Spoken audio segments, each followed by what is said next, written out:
Hello beautiful soul! Welcome back to my channel. This is my channel Amir from Japan, Kabayan Pisces. This reading is for you. Tingnan natin yung July 1 to 15. At syempre, ipasok na rin natin ang July 2025 ay meron tayong 9 portal.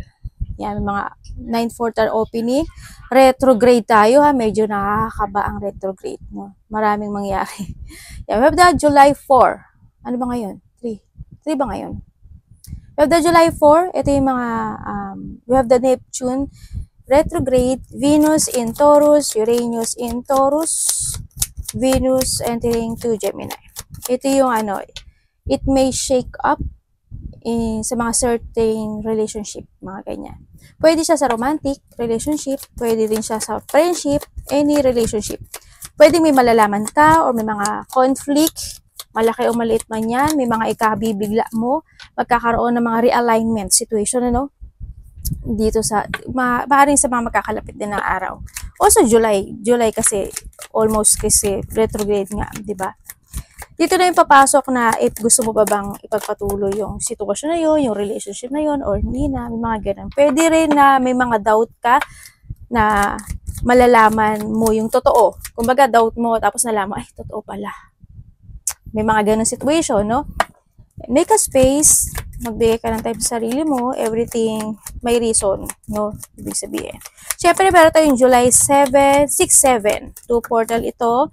And then, siyempre, at the 6, Venus in Gemini, same time ito ng Saturn in Aries. And siyempre, sa 7 is Uranus and enter into Gemini. Ito yung you're gonna find some creativity. May mga sitwasyon mag-sparkling sa'yo, mga ganun. Para maisip, ay, kailangan kong gawin to. Kailangan ko na nang mag-create ng ganito. Kailangan ko na mag-business.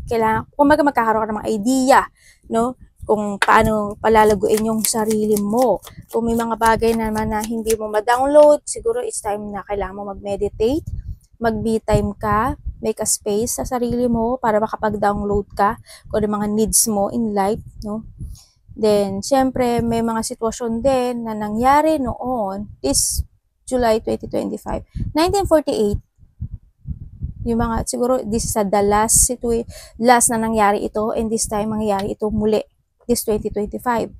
Ito yung may mga feelings na nostalgia, vision, may mga dream of a past life. Naku, mag-ready kayo. Naku, baka makita nyo na yung past life kung sino kayo at ano kayo, no? Kaya sinasabi dito na maglagay kayo ng pen, ng notebook, sa tabi ng inyong, pwede kasi mapanaginipan nyo yun sa tabi ng inyong bed. As in, para in a second kasi pwede mo makalimutan yung panaginip mo, di ba? Ito yung may mga sitwasyon din, may mga unfamiliar situation happen, mga ganun. Magkakaroon ka ng reconnect, no? This time, nako, chance mo na yun. Ito rin yung sitwasyon na doon ka makakakuha ng na idea sa mga magaganap ang mangyari sa'yo. Na idea para malaman mo kung ano talaga yung purpose mo this time, this life mo, sa buhay mo. Kaya yung mga baka makapanaginip kayo, di ba? Kailangan mo na mag-prepare ka, syempre. Mas maganda alam mo, di ba? Para malaman, dati ganito ako, kaya ang purpose ko pala ngayon ganito, kaya pala ako ganito. May mga ganun situation, Sa panahon ito, yun, kailangan mo malalaman mo yung purpose mo in life. Ito rin yung mga time na pwede kang magkaroon ng mental breakthrough, spiritual breakthrough, or awakening, no, during this particular portal period, no? And syempre meron tayong July 10. Etong full moon in Capricorn, Interesting itong na to kasi itong full moon na to kasi magkakaroon ka ng mga reflection from the past. Yan, yung mga pinagagawa nyo, no? And may mga bagay na di mo nagawa, natutunan, o mga frustrated. Matatanong mo sa sarili mo, dapat mong gawin pero di mo nagawa, di ba? Parang may isip mo, ay sana ginawa ko yun. Ay sana inupisahan ko, di sana tapos na ako ngayon. May mga ganun sitwasyon. Siyempre, sinasabi ni full moon, in Capricorn, want you to get organized in life. Want you to get new habit, new ritual, a better routine. better routine, tsaka better goals. Yun ang sinasabi sa'yo, no? Reminders yun sa'yo. Kumbaga, take a breath, itapon yung mga di kailangan, i-release, magplano, let it go. Kumbaga, go ka, mag-clear ka ng space. Kumbaga, magkaroon ka ng mga new routines in life, no? Yan. Siyempre, meron tayong July 11. Juno direct in Scorpio. Hindi ko kayo tinatakot, pero natural lang yun kasi portal no? Yan, ito yung mga panahon na pwedeng magkaroon ng mga shifting. Ganyan. Lalo na when it comes sa relationship. Also, this month, 2025, ganyan. July, a lot of happening.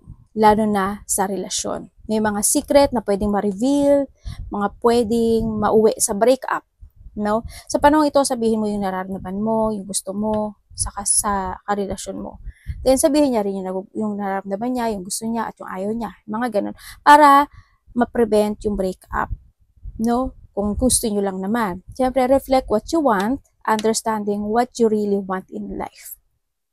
Ito yung mga time na yun. July kasi is kailangan ng ganun. No? Siyempre, we have the July 13. Ito yung Saturn retrograde. Ito yung ifo-force kayo, no? It make you force sa mga bagay na gusto mong isettling, mga good foundations in life. Kung sa relasyon man yan, business, any situation, mga ganyan. May mga bagay na siguro minsan ito yung mga time na need mong mag-back to the basic. Start a new beginning, back to the basic, gawin uli, simulan muli, in any situation, no? Resetting, may mga ganong sitwasyon, no? Halimbawa, sa money, ganyan. Dati hindi ka nakakaipon, this time is need na, or mga maisip mo na gawin mo na yon. May mga halimbawa sa pagda-diet, ganyan, bakit hindi ka, maisip mo ba't ka hindi tumapayat, maaring this time makakaisip ka na yun. Back to the basic ka, health, relationship, or business, ganyan, no? Or need na talaga. Kapag naumpisahan mo, o nag-umpisa ka from the basic again, mag-resetting ka, August, September, magiging maganda yung resulta nito. Kaya ako sa kayo. Next time na yung 16 to 31 na, kasi 1 to 50 lang naman tayo. Situation in, let's go na tayo sa card mo. Situation in the balance that require careful handling. No, di ba? Ito yung mga sitwasyon na kailangan ng balansihin. Tulad ng, di ba, retrograde nga tayo. Ito na yun. Sa pera mo, sa relationship, sa sarili mo, mga kinakain mo, iniinom mo, mga ganyan no? Ang sinasabi dito. Siyempre, of the September, ano ba sa January, February, March, April, May, June, July, August, September, bilang si ate, 9 hours, 9 days, 9 weeks, 9 months, ganyan. Something happened, no? Sa nakikita ko dito. Dito kasi medyo, kung titingnan ko o kaya September is may tao na kakilala mo na September ang birthday. Dito sa card, ang nakikita ko sa iba-iba dito, siguro ano to, problem or medyo magiging magulo yung isipan mo dito, no? Siguro past September, sa iba sa inyo, this September, mga nabanggit ko. Medyo ano siya, no? Medyo may mga isipin ka na bagay-bagay. Medyo magulo siya sa nakikita ko ito kasi marami kang maiisip. Siguro may mga blockage ako nakikita sa iyo dito. Yan, may konting blockage, medyo may konting pag-iisip, situation. May mga obstacle, challenge, or struggle sa iba, no? And syempre, we have the February, ang dami mo namang puro lang. O, February is your birthday. Diba? Happy birthday. O, halimbawa, we have the 2 hours, 2 days, 2 weeks, 2 months. Maaring, July, August, September, or by October, maaring ganon, di ba? Or weeks man yan, or days man yan. May mga something storm, or may mga unexpected a blow of emotions happen. Sa nakikita ko sa iba sa inyo, no? Maaring unexpected to, kasi tito mo siya, nag-blow siya, di ba? Maaring may mga bagay na hindi mo aasahan talaga, no? Kaya maaring ito is connected dito. Pero kaya dito rin si grasshopper, kung may mga bagay na mangyari ito sa buhay mo, kailangan mo balansihin pa rin at huwag kang i-imbalance, no? Sa buhay mo. Ganyan. Or February is may makakilala ka pa na birthday is February. Something happen. Pwede sa disappointment, emotional pain, a blow of emotions happen, mga ganyan sitwasyon. Mga unexpected. Merong unsuccessful plan sa nakikita ko dito, Siguro may mga bagay na hanggang ngayon nakabuhol ka pa doon, nakatali ka pa doon sa sitwasyon na yun, no? Kaya may handito rin yung medyo September magulong isip na hanggang ngayon nahahata ka noong sitwasyon na yun. Huwag tandaan mo, huwag ka mawala ng ma-imbalance ha. Affair with your family. Maaring ito is related din sa family, no? Or maaring sa relasyon also, ganyan, no? Kung ano may mga bagay na iyan. Misunderstanding. Maari din na sa iba sa inyo is nagkakaroon ng mga misunderstanding. Pwedeng sa family, sa relationship, sa kapatid, sa anak, o any situation o sa trabaho man yan, no? Sa nakita ko, magkakaroon ng mga ganong situation ng mga misunderstanding. Kumbaga, may mga buhol-buhol ang traffic, may mga ganyan situation, di ba? Napakanta si ate nyo. O, let's go sa iyong energy. Energy ni Pisces. 1 to 15. Uy, ano yun? Ano yun?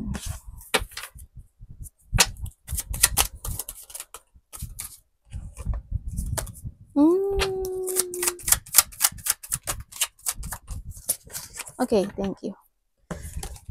Okay. Ay, sorry. Ano ko, nasa balikat ko silang dalawa. Okay, ang energy na nakikita ko sa'yo dito, may mga bagay na you releasing yourself, no? Kasi meron tayong King of Pentacles eh. Maaaring ang nakikita ko sa'yo, magkakaroon ka ng mga bagong plano, strategy, mga bagong pananaw sa kinabukasan. Andito rin yung being an independent person. Andito rin yung sitwasyon na you're releasing your limiting belief. Sa nakita ko to. May mga bagay na maaaring magkakaroon ng decision making, di ba? May mga bagay na i-release mo yung sarili mo or you feel freedom. May mga bagay na maaaring matatapos na mga ganyan or you're claiming your power also this time. No? Kasi andito na rin yung may mga obstacle ako na nakikita na maaaring malalakpasan. Sa nakikita ko dito also, or maaaring handun yung confident mo para malakasan yung mga confident mo. Ay, yung mga obstacle sa buhay mo sa nakikita ko dito, no? Yan. Also, restoring your control. Siguro andito na yung sitwasyon na dahil sa handito si misunderstanding, unsuccessful, pero handito lahat ito, nahandito kasi sitwasyon mo na magkakaroon ka ng restoring to control yourself. Ganun sa nakikita ko sa iba sa inyo. Sa iba dito, ano to, unrestart situation, ano, sa iba sa inyo. Yun. Yun ang energy nakikita ko sa'yo dito. Pero andito yung confident situation mo yun, no? Maaaring may mga bagay o sitwasyon na aalisin mo na, ilelet ko muna, aayusin mo na, ibablock mo na. May mga ganong sitwasyon ako na nakikita dito sa'yo. I-release mo na. O kumbaga hindi ka na mag-overthinking, isa rin yun, no? Sa iba sa inyo. Maaaring ba dito is related to money, kasama sa trabaho, or any situation na naging toxic sa'yo. Ganyan. Tingnan natin ang parating kay Pisces. Anong parating kay Pisces?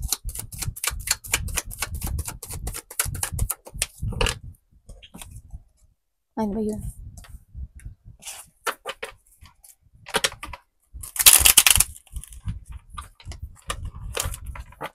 Nagbalasa ako, hindi ko naman nabalasa. O, di ba? Ano ba yan? Bakit po? Anong ibig mo sabihin?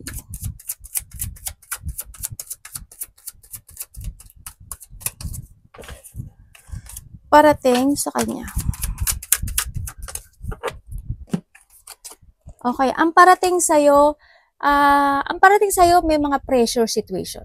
Ako na nakikita sa'yo. Maaring sa mga actionan mo, maaring sa trabaho mo, sa karelasyon mo, o may mga bagay na hanggang ngayon hindi mo pa mailet go o mabitaw-bitawan. Na hanggang ngayon you're still holding. Kaya medyo napipressure ka. O may mga bagay na hanggang ngayon hindi pa totally natatapos. No? Yun ang nakikita ko sa yung parating sa'yo, medyo may pressure situation, medyo may mga situation na parating din siguro sa trabaho, iba to, no? Medyo napipressure ka siguro sa trabaho mo, sa iba sa inyo, sa magulang mo, sa karelasyon mo, sa pera mo, ganyan. parating din sa'yo, maraming tatakbo na questioning sa isip mo. 1 to 15. Makakaramdam ka ng pagka-boring, makakaramdam ka na you feeling stuck, may mga bagay na gusto mong aksyonan, gusto mong umpisahan, may mga bagay na you want to create, may mga ganong sitwasyon sa nakikita ko dito. Halimbawa, ayoko na ng trabaho ko, nape-pressure ako, ayoko ng relasyon ko, nape-pressure ako, pero hindi mo magawa. Kumbaga, nandito ka sa sitwasyon mo na you still waiting for a sign. Yung mga dissatisfaction din kasi, Pari na din yung on and off yung action mo, mga ganun, sa nakita ko sa'yo dito. Sa iba sa inyo. O sa parating sa'yo, magkakaroon ka, siguro this week, or maybe this also month, sa iba sa inyo. Magkakaroon ka ng limitasyon sa sarili mo. May mga limitation situation. Ako na nakikita, may mga iisipin mo na, ay baka hindi pwede, hindi dapat, may mga ganong sitwasyon. Pwede rin na, kasi medyo weak ang nakikita ko energy mo. Maaring may mga, may mga bagay na maaring hindi ka magtiwala sa vision mo, maaring ganun. So nakita ko sa iba sa inyo. Yeah. Siguro, hindi ka magtatara sa intuition mo, may mga ganong sitwasyon. Sa 1 to 15. Sana mag-trust ka sa intuition mo. May mga situation na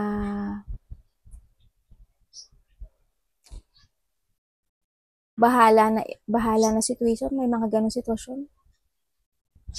Ganun. Siya nakikita ko dito. Kasi may mga bagay na hindi ka daw mag-a-action o hindi mo ma-actionan.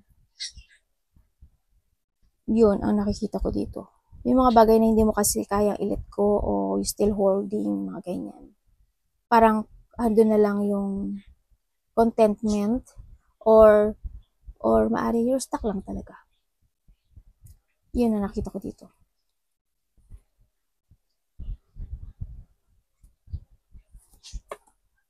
Sana mag-trust ka sa intuition mo dito, Kasi baka may message sa'yo yung guidance mo,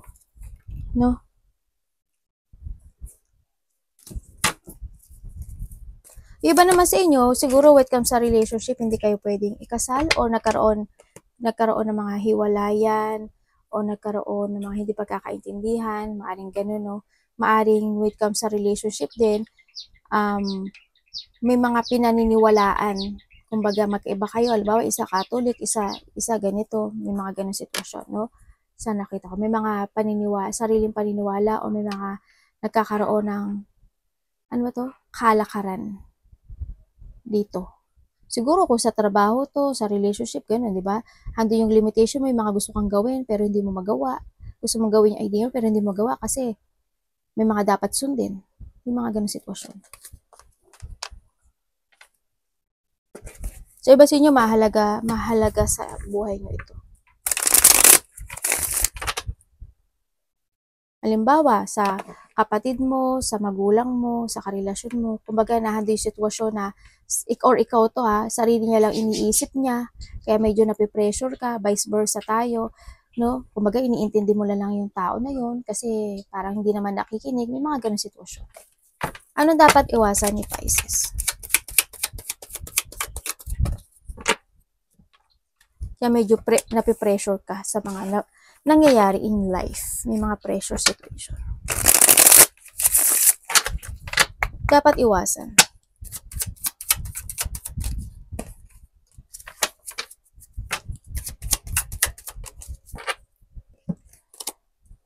Uy, okay.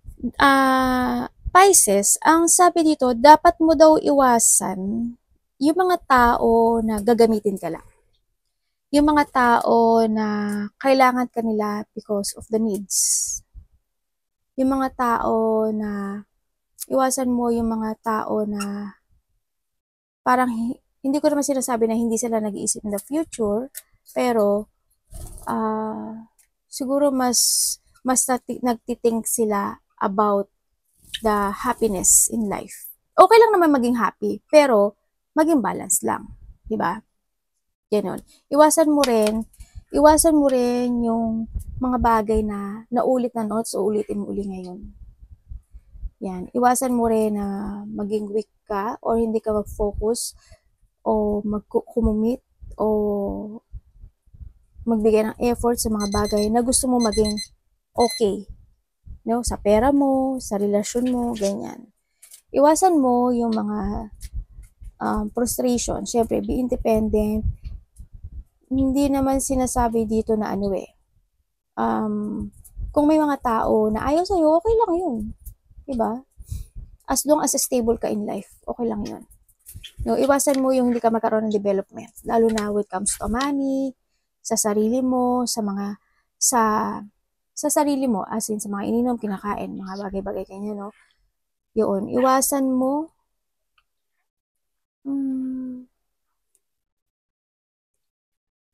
kumbaga iwasan mo yung trabaho, hindi ko naman sinasabi na wag ka magtrabaho. Diba, iwasan mo yung trabaho ka ng trabaho, para hindi mo na-enjoy yung life mo. Ganon. Iwasan mo yun. Siguro you need to enjoy life din in a good way. No? In a good way, syempre. Kung magawag ka doon sa mga tao na kailangan ka nila because of the needs. Pero it's up to you kung paano mo i-balance yung situation mo dito. Yun ang sinasabi. Tingnan natin ang love. Kamusta po ang love ni Pisces? Love is sa lahat. Iwasan mo yung hindi ka makapag-focus no? Iwasan mo rin na you're not using your wisdom to clarity mga bagay na gusto mo mangyari in life. Yung mga project mo, magpakatatag ka. Tandaan mo, you are the leader of yourself. Diba? Magkaroon ka ng logic organized in life. Mga ganyan. Tingnan natin love. Kapatid, anak, magulang, karelasyon, pamilya, kaibigan. Kamusta ang love ni Pisces?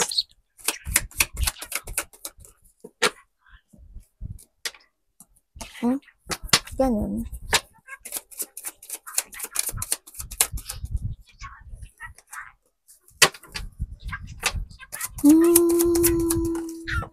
Tandaan nyo palagi tayong vice versa, no? When it comes sa love, andito ka sa sitwasyon mo na maari, no? Iba sa inyo kung kanino man ito related, no? Kung family man niya, kapatid, anak, karelasyon. Handito na yung sitwasyon na maari nagkaroon ng mga painful situation in this relationship, no? Nagkaroon na maari ng breakup, hando na yung sitwasyon na nagkanya-kanya na kayo o nag-iba na kayo ng landas sa isa't isa. Pero, ang nakikita ko dito, someone, maaring ikaw or siya, is nagkakaroon siya ng regret o nagkakaroon siya ng pag-isolate sa sarili niya. Nag-iisip siya, bakit nangyari to, bakit nangyari yun, dapat ba, ano dapat kong gawin. Nahando siya sa sitwasyon na yun, ano, sa nakikita ko dito. Parang unfinished business ang nangyari sa kanya dito or maaring ikaw ito, ha. Kaya, always siyang nagkakaroon ng pag-iisip when it comes dun sa bagay na iyon. Because of this breakup sa nakikita ko dito. No? At maaring itong taon na to ay gusto niya uli ng open communication, gusto niya uli ng partnership, gusto niya ng union or commitment or connection again nitong tao na to. Kasi ando siya sa pagsisisi or maaring nanghihinayang siya in this relationship, ano, sa iba sa inyo, sa mga nagkahiwalay. Sa mga singles, sa nakikita ko dito, you need to be patient lang daw kasi maaring may mga makikilala ka na isang tao na pwede siyang nasa ibang bansa or pwede siya nasa ibang lugar. Kumbaga, may distance kayo nitong tao na ito. No? Yung iba naman sa inyo, maaring nakakasalamuha nyo na siya. Maaring sa trabaho or nagkakaroon na kayo ng connection nitong tao na to. Maaring makikilala mo rin yung iyong soul connection this time sa iba sa inyo. Yun. Pero bagong tao yung iba dito, no? Sa iba naman sa inyo, there's a new person.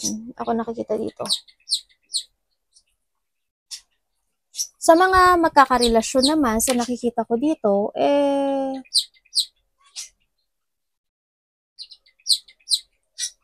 ikaw or siya or someone na na-connected sa love sa'yo, merong tao na nalulungkot.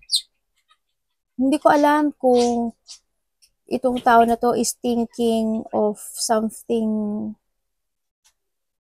na hindi ko alam kung aalis siya, mag-iibang bansa, mag-iibang lugar, parang gano'n sa nakikita ko dito.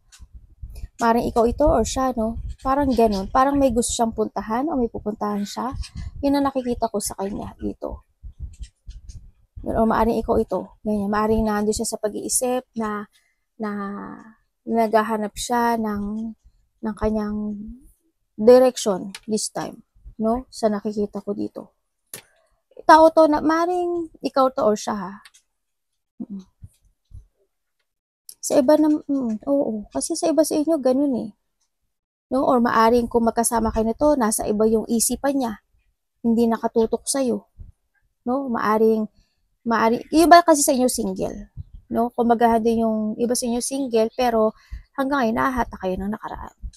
Sa magkakarelasyon, ganun ang nakikita ko nga. Isa sa inyo siguro is mas gusto ng alone time. Kumbaga, mas gusto nila na nag-iisa sila at nagmumuni-muni sila ng mga bagay-bagay o sitwasyon. Overthinking yung isa sa inyo, no, when it comes to kung kayo is magkarelasyon. Malalim mag-isip, kumbaga, ng mga bagay-bagay. Mahilig siyang mapag-isa or nag-isolate or may mga bagay siyang iniisip-isip na related to in this relationship. Siguro may nagawa siya or ikaw ito or siguro may nagawa siya na hindi naging maganda, ganyan. O kaya meron siya may mga unfinished business siya na hindi niya natapos and nahahatak siya o na maaring isa ito sa nakaka-apekto sa kanya o sa inyong relasyon, maaring ganun sa nakikita ko dito. Kunin mo lang yung sa'yo doon, no? Sa iba sa inyo. Kasi may mga unfinished business ako nakikita. Tingnan natin ang iyong money.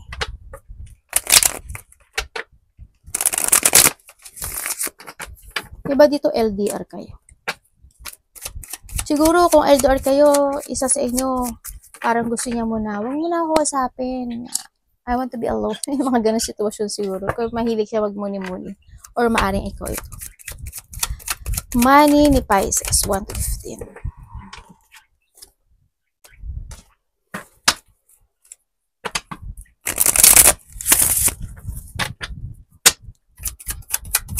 Ano to?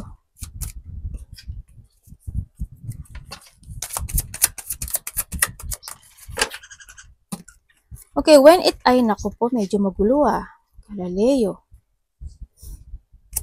Medyo sa money mo, siguro hindi naman kay lahat to. Medyo magulo Medyo may mga something happen, maari sa iba, no, na naging magulo yung pag-organize ng pera. Nagka-trouble, nagka-struggle. Yung pera mo, no, sa nakita ko dito. Yun. Or sana sana wag nang maganap ito by 1 to 15. Kung sana pass na to, di ba? Pero do sa struggle when it comes sa money mo, nadi-disorganize ka, and then, kumbaga, nakikita ko naman sa'yo, kung titingnan ko dito, palaisip ka no? Iniisip mo talaga how to handle your money, pero may mga sitwasyon na hindi mo naiwasan. Kasi nagkaroon ng struggle. Yun na nakita ko sa'yo. May mga sitwasyon na maaaring ikinashock mo, ikakashock mo, o may mga sitwasyon na nagkaroon talaga ng mga distraction when it comes sa money. Yan, nagkaroon ng distraction. Maaaring may mga pinagkagamitan, no, na mga problema, a massive change happen when it comes sa money mo. Yun na nakikita ko. Sana wag nang maganap o mangyari, no, syempre. Sa nakikita ko dito. Maaring this time you try to make it balance na or you need to make it balance na yung iyong pera this time. No, nandito na rin na kailangan mo na rin magkaroon ng pag-organize. Sana walang mangyaring struggle or walang mangyaring distraction or walang mangyaring kasi may mga unexpected situation happen to 1 to 15 May mga ganun sitwasyon related to a money. Hindi kayo lahat yan, pero hoping, syempre, para maiwasan nyo na rin, no? Try to make it balance. Maging organized ka lang. Any opportunity pa kay Pisces? Please show me.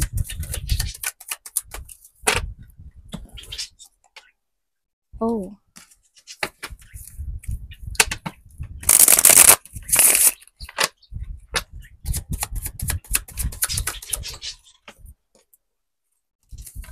Oh, okay.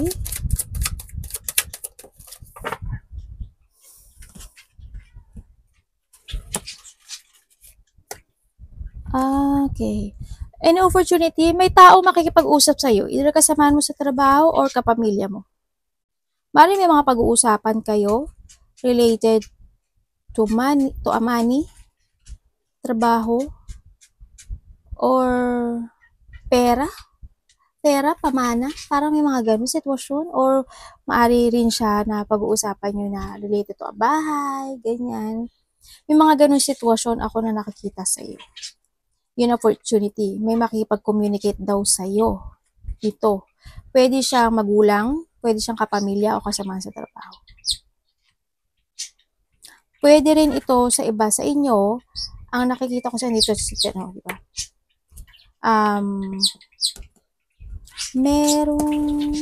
May taong weak, siguro a part of the family, ako nakikita, hindi ko alam kung ikaw or someone, a part of the family, may taong weak. Hindi ko alam why. A family member or kakilala sa trabaho, pwede rin karelasyon. Hindi ko alam kung may sakit siya, pero weak yung energy na nakukuha ko sa kanya. And then also, ang nakikita ko dito, meron kang pagdadaanan na isang sitwasyon na tulad ng sinabi ko kanina, may pressure kasi, no? Yun.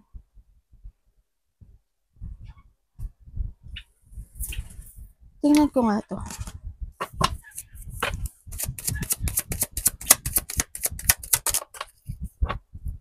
Okay. Someone spying, no? Yung iba sa inyo, meron kayong bagong tatahakin na journey sa buhay nyo. Yun na nakikita ko sa'yo dito.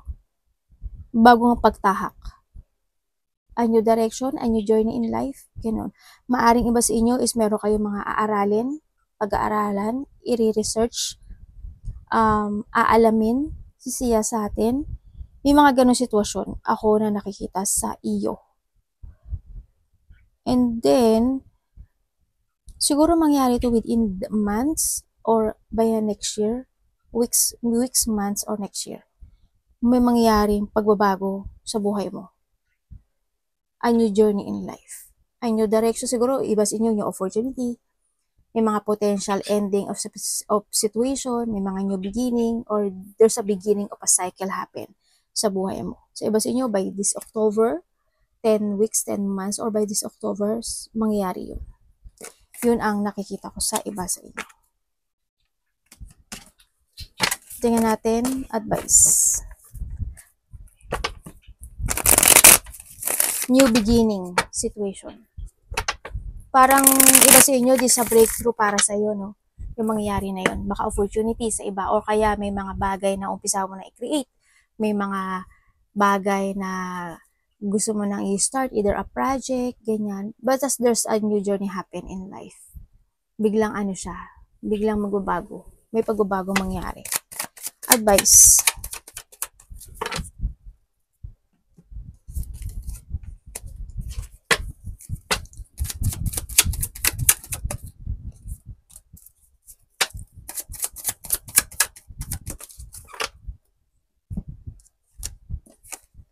Ang ganda.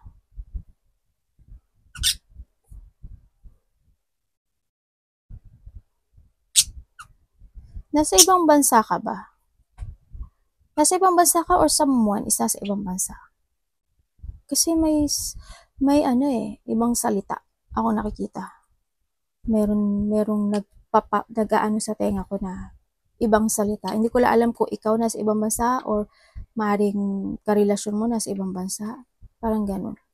Okay, ang advice sa'yo, kailangan mo daw magkaroon ng disiplina in life, lalo na pagdating sa pagpapatakbo ng pera mo, no? And syempre, sinasabi rin dito, you need to use your head when making a decision. Focus to yourself.